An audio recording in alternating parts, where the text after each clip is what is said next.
प्रभु की स्तुति हो, परमेश्वर की प्रशंसा हो इस सुंदर और पवित्र समय के लिए। फिर एक बार प्रभु आपको और मुझे एक स्थान पर लेकर आया है ताकि हम उसकी वाणी को सुन सके, उसके द्वारा आशीषित हो सके। हम जिस विषय पर अध्ययन कर रहे हैं, मैं प्रभु का धन्यवाद देता हूँ।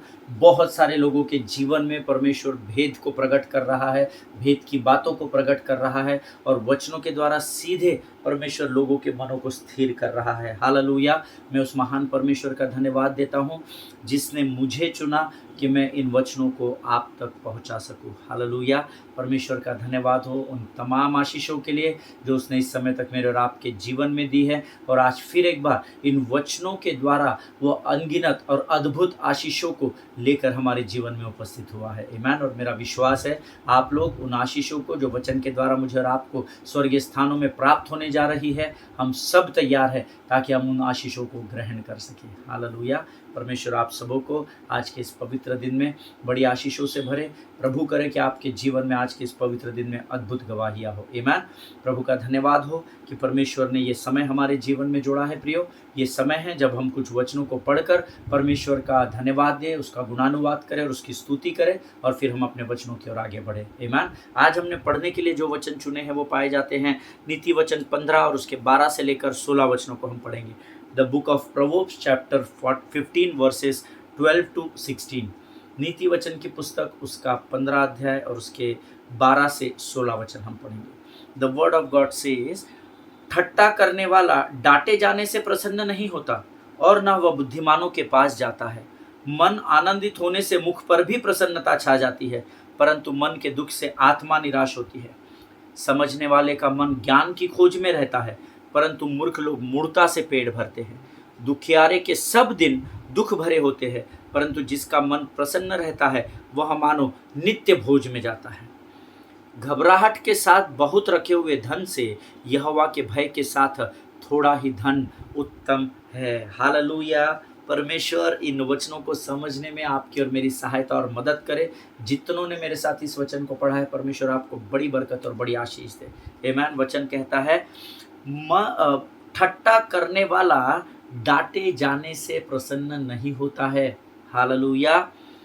और न वह बुद्धिमानों के पास जाता है। जिनके सुनने के कान हो वह सुन ले। प्रभु का आत्मा हमें इस वचन के द्वारा बहुत अद्भुत बात बताना चाह रहा है। आमीन। ठट्टा करने वाला डांटे जाने से प्रसन्न नहीं होता है। जब हमारे जीवन में हम कोई गलती करते हैं, कुछ गलत कार्य कर बैठते हैं जो हम जाने अनजाने में कर जाते हैं, और जब हमारे बड़े बुजुर्ग उसके विषय में हमें समझाते हैं, हमारे पासबान हमारे अगुवे हमें समझाते हैं, तो आपको और मुझे बड़ी विनम्रता के साथ, बड़ी नम्रता के साथ ग्रहण करना ज़रूरी है। आमीन। लेकिन शत्रु ने प्रत्येक मनुष्य के अंदर जहर को घोल दिया है। जब हमको कोई डांटता है ना, जब हमको कोई करेक्ट करता है, तो हमको सही नहीं लगती है वो बात। हम बोलते नहीं हमको ज्ञान मत बांटो, आपको क्या पता है क्या परिस्थितियाँ थी, हमको ज्ञान मत बांटो। पर आपको बताऊं, इस पृथ्वी पर सबसे बड़ी आशीष क्या है? अपने पापों का अंगीकार करना और पश्चाताप करके उसमें सुधार या बदलाव लाना। हालेलुया। ईमान। प्रियो, जब आपके बड़े बुजुर्ग आपको डांटते हैं, हमेशा ध्यान में रखिए वो आपकी भलाई चाहते हैं, वो आपसे प्रेम करते हैं। देखिए, आपके पास परखने की आत्मा है, परमेश्वर का पवित्र आत्मा मेरे और आपके अंदर दिया गया है। जब आपसे कोई बातचीत करता है ना, पवित्र आत्मा आपको कायल करेगा कि आपको अच्छे बात के लिए ज्ञान दे रहा है या इसके मन में कोई खोट है, इसीलिए ये आपको ये सारी बातें टॉन्ट के रूप में दे रहा है। आमीन। उसको परखना बहुत ज़रूरी है। लेकिन वचन कहता है, ठट्टा करने वाला डांटे जाने से, जो हमेशा दूसरों की ठट्टा करने में व्यस्त होता है ना, उसको अगर कोई डांटता भी तो प्रसन्न नहीं होता। अरे छोड़ ना, इसको क्या समझ में आता है, हम तो उसके बारे में ऐसा ही बोलेंगे, हम तो उसके बारे में ये बातें बोलेंगे, हम तो उसको बदनाम कर देंगे। ठट्टा करने वाला, बाइबल भी बोलते ठट्टा करने वालों की संगति में मत बैठ। क्यों मत बैठ? क्योंकि उसको जब आप करेक्ट करते हैं तो डांटे जाने से प्रसन्न नहीं होता। ईमान। आगे वचन कहता है, और न वह बुद्धिमानों के पास जाता है। कई बार ठट्टा करने वाला मूर्खों की संगति में ही पाया जाएगा। आमीन। क्योंकि उसको सुधरना ही नहीं है। ऐसे व्यक्ति का आप न्याय नहीं करना, लेकिन उसके लिए उसको समझाना और उसके लिए प्रार्थना करना। आमीन। आगे वचन कहता है, मन आनंदित होने से मुख पर भी प्रसन्नता छा जाती है, परंतु मन के दुख से आत्मा निराश हो जाती है। हालेलुया। प्रभु का आनंद है मेरी ताकत, संसार में यीशु है मेरी ताकत। आमीन। परमेश्वर का आनंद हमारा सामर्थ्य और ताकत है, और जब प्रभु की उपस्थिति हमारे जीवन में होती है ना, हमारे मुख पर हमेशा प्रसन्नता छाई हुई रहती है। आमीन। मुझे नहीं पता आज आपके जीवन में क्या विकट परिस्थितियां हैं। मेरे जीवन में भी मैं कुछ बातों का सामना पिछले कुछ वर्षों से कर रहा हूँ, लगातार कर रहा हूँ, लेकिन परमेश्वर मुझे निराश नहीं होने देता है। आमीन। आज भी मेरे चेहरे पर आनंद है। तकलीफें मेरे जीवन में भी है, परिस्थितियों के पहाड़ गोलियात से मैं भी सामना कर रहा हूँ, लेकिन परमेश्वर के वचन ने मुझे सिखा दिया है कि उसकी उपस्थिति मेरे लिए ताकत बन जाती है। हालेलुया। प्रभु का आनंद मेरे जीवन में बल और सामर्थ का काम करता है। इसलिए मैं मायूस नहीं हूँ, इसलिए मैं नाराज नहीं हूँ, मैं गिव अप नहीं करता। मुझे पता है कि युद्ध मेरा नहीं, युद्ध उस यहोवा का है जो मेरे साथ खड़ा रहता है। हालेलुया। क्योंकि उसका नाम इम्मानुएल परमेश्वर है। आमीन। वचन में बहुत सटीक तरीके से लिखा है, मन आनंदित होने से मुख पर प्रसन्नता होती है, और मन का आनंद अच्छी औषधि है, ऐसा लिखा है पवित्र शास्त्र में। आमीन। और आनंद कहाँ से आता है? परमेश्वर की उपस्थिति से। परमेश्वर की उपस्थिति कैसे आती है? परमेश्वर के वचन से, परमेश्वर के साथ समय बिताने से, परमेश्वर की स्तुति आराधना और धन्यवाद करने से। As simple as that. कोई बहुत बड़ा रॉकेट साइंस नहीं है। आप जितना अधिक समय प्रभु के साथ रहोगे, परमेश्वर आपकी परिस्थितियों में आपको हाथ को थाम कर रखेगा। हालेलुया। आगे वचन कहता है, परंतु मन के दुख से आत्मा निराश हो जाती है। आमीन। जब आप दुखी होते हैं ना अपने मन में, जब आप बहुत अधिक किसी विषय के लिए, मैं इस बीमारी से निजात पाऊंगा कि नहीं, अरे मेरा कमर का दर्द कभी जीवन में ठीक होगा कि नहीं, अरे मैं अपने कर्जे से कभी निजात पाऊंगा कि नहीं, तो ये बातें आपके मन को दुखी करती है। लेकिन आप ये भूल जाते हैं कि आपके अंदर परमेश्वर का आत्मा वास करता है। प्रियो, जब आप दुखी होते हैं ना, आपका मन जब दुखी होता है तो आत्मा भी अंदर निराश हो जाती है। आमीन। और जब आपकी आत्मा निराश होती है, फिर चर्च आप नहीं जाएंगे, आप प्रार्थना नहीं करेंगे, आप आराधना नहीं करेंगे, आप बोलोगे क्या फ़ायदा प्रभु के साथ चलकर, कुछ मुझे प्राप्त नहीं हो रहा, मैं तो अंधकार से अंधकार, घने अंधकार में जा रहा हूँ। ये आपका मन आपको बता रहा है, क्योंकि मन दुखी है। हालेलुया। और इसीलिए इस मन को ताजगी से भरा रखने के लिए व्यवस्था की पुस्तक का आपके चित्त में होना ज़रूरी है। हालेलुया। जिनके सुनने के कान हो वो सुन ले। आगे वचन कहता है, समझने वाले का मन ज्ञान की खोज में रहता है, परंतु मूर्ख लोग मूढ़ता से पेट भरते हैं। पिछले 3-4 दिनों से रोज जब हम वचन पढ़ रहे हैं ना, ये शब्द रोज हमारे नीति वचन के शब्द में आ रहा, पढ़ाई में आ रहा है। समझना, समझना, समझना, समझ, ये शब्द लगातार हम पढ़ रहे हैं। इससे अंदाज़ा लगाइए कि समझ के बारे में नीति वचन जो बुद्धि की किताब है, कितना अधिक हमको सिखाना चाह रही है। आमीन। समझने वाले का मन ज्ञान की खोज में रहता है। हालेलुया।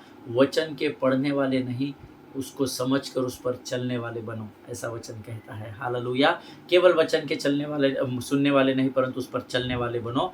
लेकिन वचन पर चलेंगे तभी जब हम वचन को समझ सकेंगे। आमीन। इसीलिए लिखा है, समझने वाले का मन ज्ञान की खोज में रहता है, और जो मन ज्ञान की खोज में रहता है वो निराश और दुखी नहीं होता, वो मन हमेशा आनंद में बना रहता है। हालेलुया। क्योंकि उस मन में एक ज़ील होती है, मुझे प्रभु को खोजना है, मुझे प्रभु के इस वाणी के भेद को जानना है, और आप उसमें लगातार उसको खोजने में लगे रहते हैं। इसीलिए पवित्र शास्त्र कहता है, सर्वप्रथम तुम स्वर्ग के राज्य की खोज करो, अपनी समझ को उस ओर लगाओ। जब आप प्रभु को खोजने लगेंगे, संसार की सारी आशीष आपका पीछा करने लगेगी। हालेलुया। आगे वचन कहता है, परंतु मूर्ख लोग मूढ़ता से पेट भरते हैं। वो समझेंगे नहीं, मूर्ख लोग समझते नहीं, इसलिए उनको मूर्ख कहा जाता है। आमीन। उनको छोड़ दीजिए, उनके लिए प्रार्थना करते रहिए, उनको समझाते रहिए, लेकिन अपने मन को समझने की ओर लगाइए। हालेलुया। आमीन। आगे वचन कहता है, दुखियारे के सब दिन दुख भरे रहते हैं, परंतु जिसका मन प्रसन्न रहता है वह मानो नित्य भोज में जाता है। हालेलुया।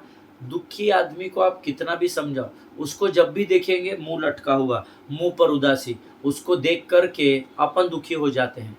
अरे यार, क्या इसके पास, जब भी आओ इस भाई के पास ये मुंह ही लटकाए बैठा है। अरे क्या सिस्टर, कभी भी आपके पास प्रार्थना करने आओ, 500 कंप्लेंट का पिटारा ही लेके बैठती है आप, है ना। कभी तो मन में प्रसन्न होइए, क्योंकि मन प्रसन्न होगा तो मुख पर आनंद बना रहेगा, ऐसा वचन में लिखा है। हालेलुया।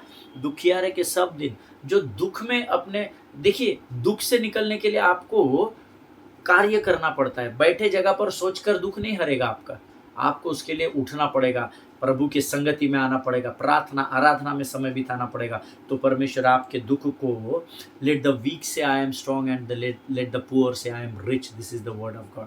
आमीन। अगर आप दुखी है तो आप प्रभु की प्रार्थना करें, आनंद से नाचिए कूदिए, तो परमेश्वर उस दुख भरी परिस्थिति में भी आपको आनंद से भर देगा। हालेलुया, आमीन। घबराहट के साथ बहुत रखे हुए धन से यहोवा के भय के साथ थोड़ा ही धन उत्तम है। बहुत इंपॉर्टेंट है, अंडरलाइन कर लीजिए। बहुत सारा धन तो आपके पास है पर डर है, सो ही नहीं रहे। वो पोटली को सोने चांदी की लेके गले से लगा कर अपने रखे हैं, सीने से दबा कर रखे रात को सोते समय, अरे कोई लेकर तो नहीं चला जाएगा, अरे मैं सो जाऊंगा गहरी नींद लग जाएगी, कोई आकर चोर चोरी तो नहीं। घबराहट के साथ रखे हुए बहुत धन से परमेश्वर के भय के साथ थोड़ा ही धन उत्तम है। क्यों है? क्योंकि जब परमेश्वर का भय और ये धन, थोड़ा सा धन आपके साथ रहेगा तो आप, क्योंकि आपके ऊपर परमेश्वर का भय है, परमेश्वर इस धन को मल्टीप्लाई करता चला जाएगा और ये थोड़ा सा धन बहुत बड़ा हो जाएगा। हालेलुया। परमेश्वर इन वचनों को समझने में आपकी सहायता और मदद करे। प्रभु का धन्यवाद हो इन वचनों के लिए। आइए इस समय हम अपना समर्पण परमेश्वर को करें और हम फिर अपने अध्ययन की ओर बढ़ेंगे। Let us pray. खुदावन प्रभु यीशु मसीह के मीठे और पवित्र नाम के लिए हम फिर एक बार तुझे धन्यवाद देते हैं राजा। आज के सुबह के समय में तूने हमारी सहायता मदद की, हमें इकट्ठा किया राजा, ताकि हम तेरी वाणी को सुन सके। हम तेरा धन्यवाद देते हैं प्रभु जी। इस समय हम प्रार्थना करते हैं परमेश्वर पिता, सब सर्वप्रथम हम प्रार्थना करते हैं प्रभु इजराइल के लिए राजा। जब इन दिनों में प्रभु तेरे उस देश पर, तेरी प्रजा पर प्रभु शत्रु ने, शैतान ने अटैक किया है प्रभु, हम शैतान की हर एक युक्ति योजनाओं का खंडन हमारे देश से यीशु नासरी के नाम से करते हैं राजा। प्रभु हम तेरे पवित्र लहू को उस देश के चारों ओर लगाते हैं राजा। इजराइल का हर बच्चा, बूढ़ा, जवान, स्त्री और पुरुष प्रभु हम तेरे लहू में इनको सुरक्षित करते हैं यीशु नासरी के नाम से। स्वर्गदूतों को यीशु नासरी के नाम से मैं इजराइल देश की सेवा टहल के लिए नियुक्त करता हूँ परमेश्वर पिता। प्रभु जी जितने भी शत्रु उनके ऊपर हमला कर रहे हैं राजा, उनके सारी युक्ति योजनाओं को यीशु नासरी के नाम से मैं नेस्तनाबूद होने की आज्ञा देता हूँ राजा। उनके किसी भी प्रकार के अस्त्र और शस्त्र कार्य न करने पाए, इसी घोषणा में यीशु नासरी के नाम से करता हूँ राजा। प्रभु जी हम विश्वास करते हैं आने वाले समय में इजराइल फिर एक बार प्रभु ऊंचे स्थान पर विराजमान होने पाएगा परमेश्वर पिता। प्रभु जी हम धन्यवाद देते हैं, हमें यह विश्वास है राजा, हमें इसमें संदेह नहीं, क्योंकि उस देश का परमेश्वर तू है राजा। तू उस देश को चलाता है प्रभु जी। परमेश्वर पिता हम वहाँ के प्रधानमंत्री को, वहाँ की डिफेंस सिस्टम को, उस हर एक व्यक्ति को प्रभु जो इस लड़ाई में शामिल है, हम उन सबों की सुरक्षा को यीशु नासरी के नाम से क्लेम करते हैं परमेश्वर पिता। प्रभु जी माइकल को यीशु नासरी के नाम से अपनी सेना के साथ परमेश्वर पिता वो जाकर उस देश की सेवा करे, ऐसी घोषणा हम यीशु नासरी के नाम से करते हैं राजा। प्रभु जी इस समय जो वचन तू हमें बांटने जा रहा है उसके द्वारा हम समझ, बुद्धि और ज्ञान से भरे जाए, ऐसी विनती नम्रता के साथ करते हैं यीशु के नाम से राजा। अपने आप को इस समय हम यीशु के लहू में डुबोते हैं। शत्रु की हर एक युक्ति योजनाओं का खंडन हम यीशु नासरी के नाम से करते हैं और इस प्रार्थना को धन्यवाद और विश्वास के साथ हमारे उद्धारकर्ता जीवित परमेश्वर यीशु के मीठे और पवित्र और जीवित नाम में मांगते हैं। सुनिए और बड़ी दया से ग्रहण करें। आमीन, आमीन। हालेलुया। फिर एक बार इस YouTube के चैनल पर आप सबों का स्वागत करता हूं।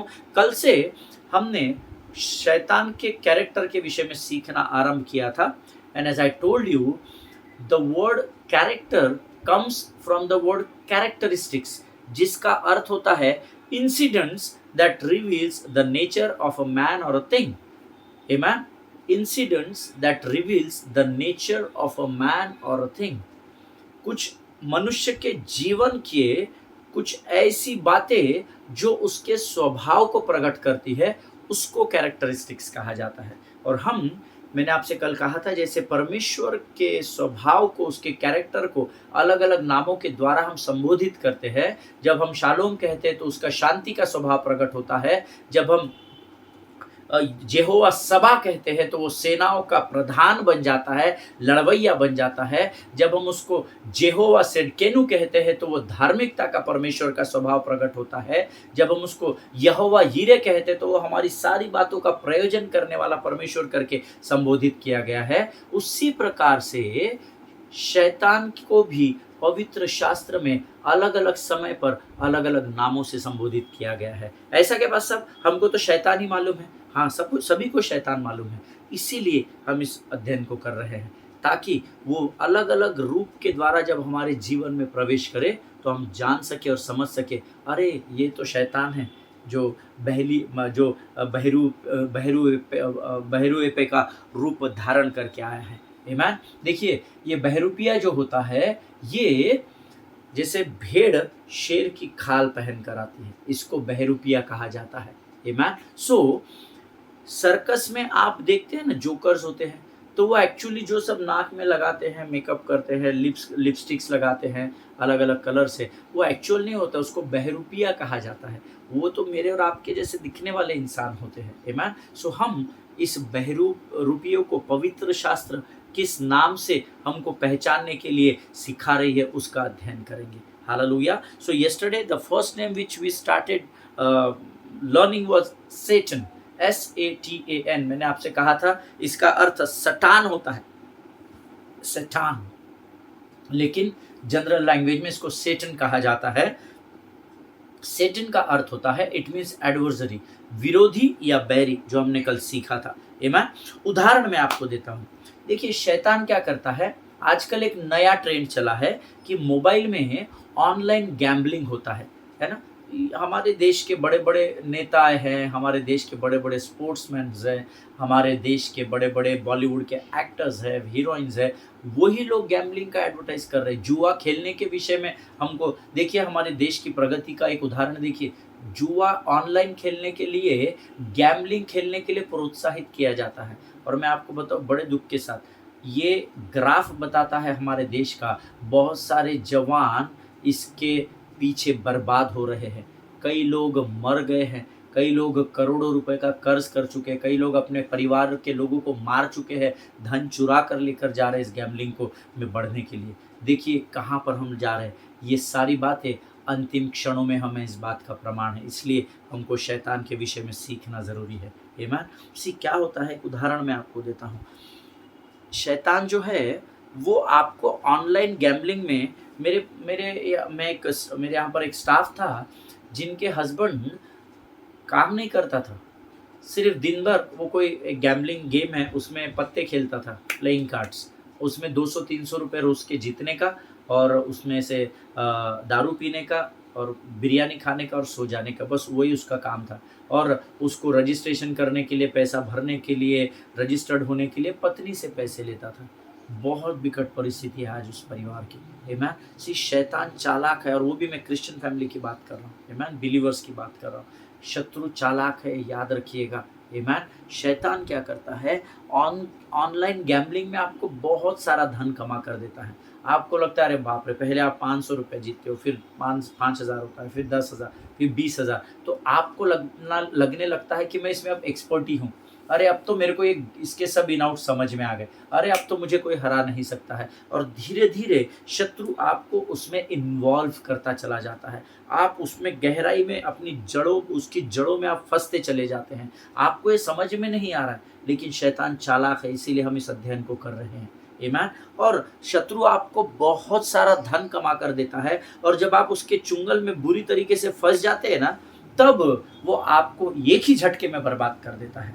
पहले आपने 500 जीते, फिर आपने 500 में से 300 बचा लिए, 200, तो आपको लगता है मैं अपने परिवार की मदद कर रहा हूँ। फिर आप 200 लगाते, फिर आप 2000 जीतते हैं, तो आप फिर 1500 लगाते हैं, क्योंकि आपको लगता है अरे ज़्यादा लगाऊंगा तो ज़्यादा बढ़ेगा। फिर आपकी सेविंग्स कम और आपकी लागत बढ़ने लगती है। फिर वो बढ़ते बढ़ते बढ़ते एक समय ऐसा आता है जब आप 5 लाख रुपए जीत जाते हैं। आप सोचते हैं एक साथ ही अभी तो मेरे को सब समझ में आ गया, अभी तो मुझे पता है ये सब कैसे होता है, अब तो मैं बहुत होशियार हो चुका हूँ, और आप वो 5 लाख 50 लाख के चक्कर में एक साथ लगा देते हैं, और वहाँ पर शैतान आपको बर्बाद कर देता है। हालेलुया। जिनके सुनने के कान हो वो सुन ले। फिर क्या होता है, मेरी मम्मी के ऑफिस में एक व्यक्ति था, उसको जुए की इतनी बुरी आदत लग गई थी कि उसने एक समय आया अपनी पत्नी का तक सौदा कर दिया।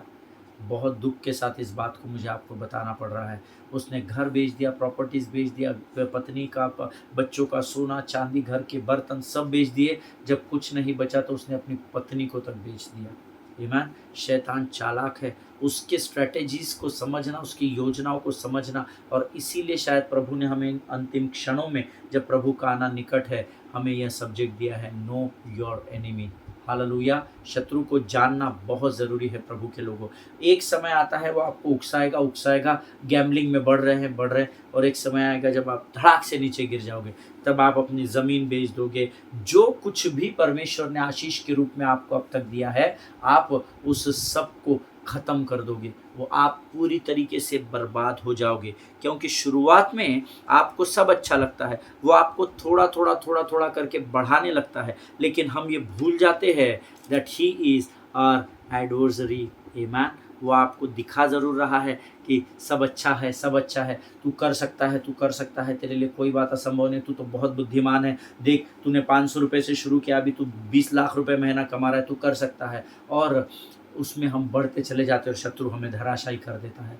Y? Because we forget that he is, वो कितना भी अच्छा प्रेजेंट लेकर क्यों नहीं आ रहा है, लेकिन वो हमारा विरोधी या बैरी है। Hallelujah. His name is adversary, Satan is our adversary. So वो हमारा विरोधी है, वो हमारा बैरी है। और परमेश्वर के वचन में लिखा है, हमारा विरोधी शैतान गरजने वाले सिंह के समान इस ताक में रहता है कि किसको फाड़ खाए। हालेलुया। सो वो हमारा विरोधी है, इस बात को हमेशा ध्यान में रखिएगा। We have to understand that he is a malicious in his intent, not only to hinder God's purpose but our dreams also. हालेलुया। आप हमेशा इस बात को स्मरण रखना कि वो उसका जो इंटेंट है, इंटेंट को हिंदी में क्या कहते हैं, इरादा, उसका जो इरादा है वो बुरा चाहने वाला है, मैलिशियस है। वो हमारा, उसका इरादा हमारे प्रति बुरा है, वो हमारा बुरा चाहता है, वो हमारा अच्छा नहीं चाहता, क्योंकि उसका नाम ही सैटन है, क्योंकि उसका नाम ही विरोधी या बैरी या शत्रु है। इस बात को हमको समझना पड़ेगा। वो आपको बहुत हरा भरा सब कुछ खेत दिखाएगा, हरी भरी ज़मीन को दिखाएगा, लेकिन जब आप उसमें चलने लगेंगे तो उसमें आप जितने गहराई में जाएंगे तो आपको ऊंट कटारे मिलेगी, उसमें जंगली जानवर मिलेंगे, उसमें सांप मिलेगा, उसमें बिच्छू मिलेंगे जो आपको समाप्त कर देंगे। जिनके सुनने के कान हो वो सुन ले कि परमेश्वर का आत्मा क्या कह रहा है। अपने बुरे मार्गों से फिरना होगा। आमीन। प्रियो, ये आपके और मेरे भलाई के लिए वचन परमेश्वर ने हमको दिए हैं। देखिए, पर शत्रु का इरादा आपके प्रति बुरा है, क्योंकि वो आपका बुरा चाहता है। बट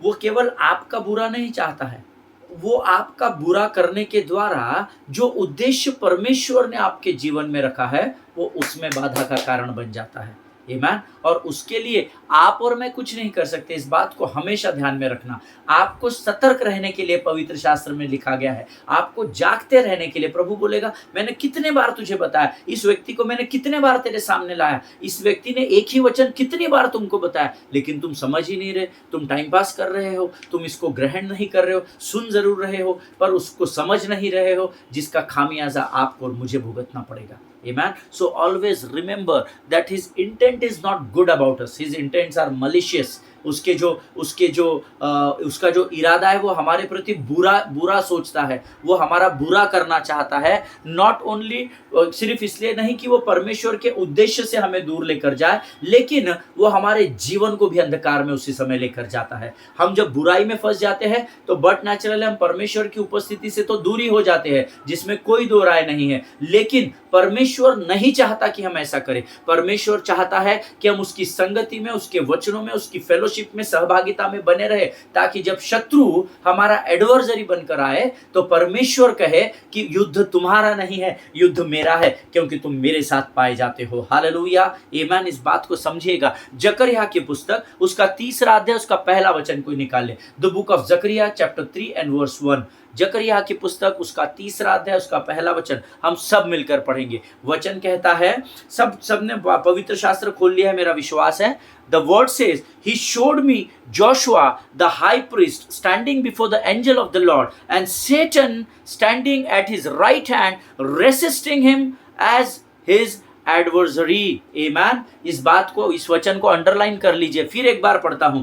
वचन में लिखा हुआ है, फिर उसने यहोशू महायाजक को यहोवा के दूत के सामने खड़ा हुआ मुझे दिखाया, और शैतान उसकी दाहिनी ओर उसका विरोध करने को खड़ा था। शैतान उसकी दाहिनी ओर उसको प्यार करने के लिए नहीं, उसको बचाने के लिए नहीं, उसको सामर्थ्य और बल देने के लिए नहीं, लेकिन उसका विरोध करने के लिए खड़ा था। ये वही विरोधी है जिसके स्वभाव को हम सीख रहे हैं। He is Satan, his one character, he is called out by the name adversary। वो एडवर्सरी विरोधी या हमारा विरोधी या शत्रु के नाम से, हमारा बैरी के नाम से पहचाना गया है। इस बात को हमेशा ध्यान में रखना। वचन कहता है the Satan standing at his right hand resisting him as his adversary। वो विरोध में खड़ा होकर हमारे विरोधी का कार्य कर रहा था। आमीन। वो हमारे साथ नहीं खड़ा था, वो हमारी दाहिनी ओर जरूर खड़ा था,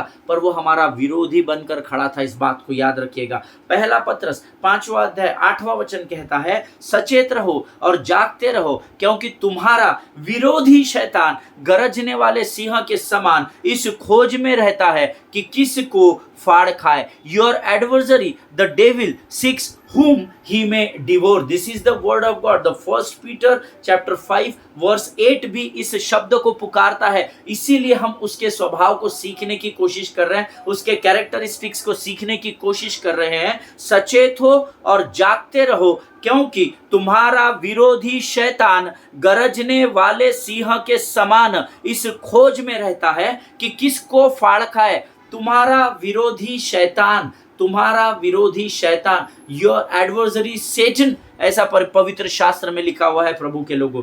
आमीन। Your adversary the Satan seeks whom he में डिवोर। वो किसको फाड़ खाए इस ताक में रहता है। इसीलिए ध्यान में रखिएगा, remember he is our adversary. आमीन। याद रखिएगा कि वो हमारा विरोधी है। वो कितना भी अच्छा पैकेज लेकर क्यों ना है, कितना भी अच्छा गिफ्ट लेकर क्यों ना है, पर याद रखिएगा वो हमारा विरोधी है। इसलिए उसके चुंगल में, उसके जाल में फंसना नहीं है। सचेत रहो और जागते रहो, ऐसा वचन कहता है। Hallelujah. As I told you earlier, irreconcilable hostility, इसका अर्थ उसके और हमारे बीच में कभी भी न खत्म होने वाली शत्रुता है। जब वो शत्रु के रूप में आता है और हम उस पर भारी पड़ जाते हैं ना, तब वो एडवर्सरी आता है, लेकिन हो सकता है वो हमारे लिए एक अच्छी खाल को पहन कर आए, अच्छा रूप लेकर आए, अच्छे पैकेज में आए, पर याद रखिएगा he is our adversary. Why? Because we are into irreconcilable hostility with him. Hallelujah. हम उसके साथ कभी भी खत्म न होने वाली शत्रुता में बने हुए हैं।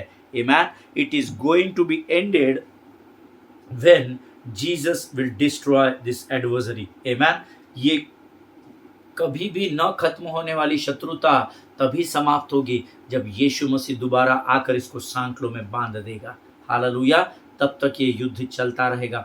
Remember, the name of the Satan is one of the name of the Satan in the Bible is adversary. एक नाम जो परम शत्रु के विषय में पवित्र शास्त्र हमें आगाह करता है, सचेत करता है, वो विरोधी के रूप में जाना गया है, वो बैरी के रूप में जाना गया है। सेटन इज आवर एडवर्सरी। आमीन। वो हमारा विरोधी है। हालेलुया। आज हम यहाँ पर समाप्त करेंगे। कल हम फिर एक नए नाम के साथ जाएंगे, और मैं चाहता हूँ कि आप इस अध्ययन को मिस नहीं करना। आमीन। परमेश्वर इन वचनों के द्वारा आपको बड़ी बरकत और बड़ी आशीष दे। आइए इस समय हम अपनी आंखों को बंद करेंगे और हम प्रार्थना करेंगे।